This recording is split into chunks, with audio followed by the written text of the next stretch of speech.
माघ मास महात्म्य के चौथे अध्याय की कथा। नमस्कार भाइयों बहनों, जय मां गायत्री, राधे राधे, जय श्री कृष्णा।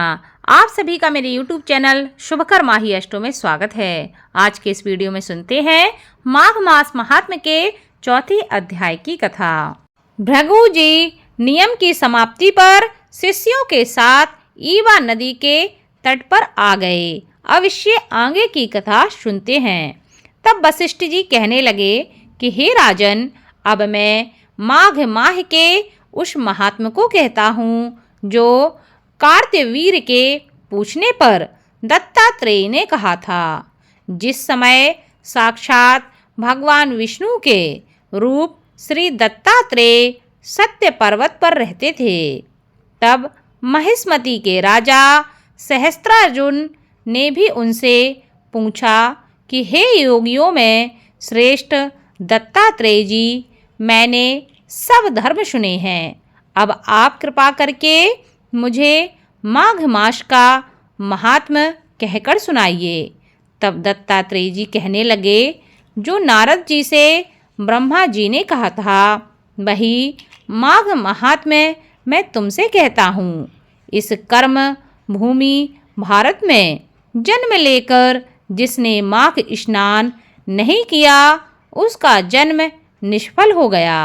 भगवान की प्रसन्नता, पापों के नाश और स्वर्ग की प्राप्ति के लिए माघ स्नान अवश्य करना चाहिए। यदि यह पुष्ट व शुद्ध शरीर माघ स्नान के बिना ही रह जाए तो इसकी रक्षा करने से क्या लाभ।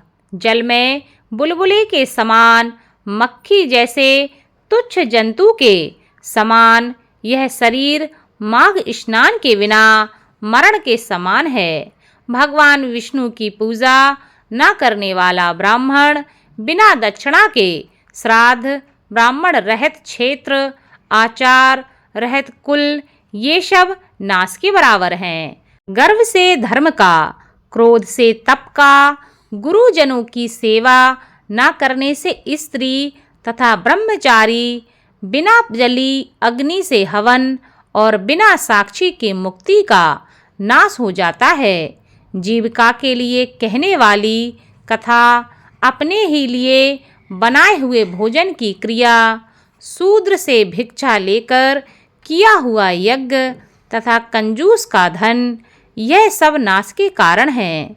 बिना अभ्यास और आलस्य वाली विद्या, असत्य वाणी, विरोध करने वाला राजा, जीविका के लिए तीर्थ यात्रा, जीविका के लिए व्रत, संदेह युक्त मंत्र का जप, व्यग्र चित्त होकर जप करना, वेद न जानने वाले को दान देना, संसार में नास्तिक मत ग्रहण करना, श्रद्धा के बिना धार्मिक क्रिया, यह सब व्यर्थ हैं।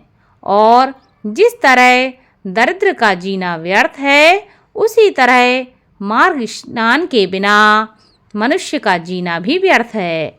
ब्रह्मघाती, सोना चुराने वाला, मदरा पीने वाला, गुरु पत्नीगामी और इन चारों की संगति करने वाला माघ स्नान से पवित्र होता है। जल कहता है कि सूर्योदय से पहले जो मुझसे स्नान करता है, मैं उसके बड़े से बड़े पापों को नष्ट करता हूँ। महापातक भी स्नान करने से भस्म हो जाते हैं। माघ मास के स्नान का जब समय आ जाता है तो सब पाप अपने नाश के भय से कांप जाते हैं। जैसे मेघों से मुक्त होकर चंद्रमा प्रकाश करता है, वैसे ही श्रेष्ठ मनुष्य माघ मास में स्नान करके प्रकाशमान हो जाते हैं। काया, वाचा, मनसा से किए हुए छोटे या बड़े, नए या पुराने सभी पाप स्नान से नष्ट हो जाते हैं। आलस्य में बिना जाने जो पाप किए हों वह भी नाश होते हैं। जिस तरह जन्म जन्मांतर के अभ्यास से आध्यात्मिक ज्ञान की प्राप्ति होती है, उसी तरह जन्मांतर अभ्यास से ही माघ स्नान में मनुष्य की रुचि होती है। यह अपवित्रों को पवित्र करने वाला बड़ा तप और संसार रूपी कीचड़ को धोने की पवित्र वस्तु है।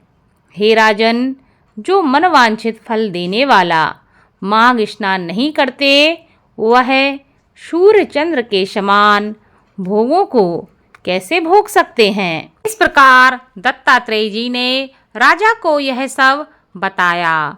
इसी के साथ माघ मास महात्म्य के चौथे अध्याय की कथा संपन्न हुई। आगे की कथा आपको अगले अध्याय में सुनने को मिलेगी।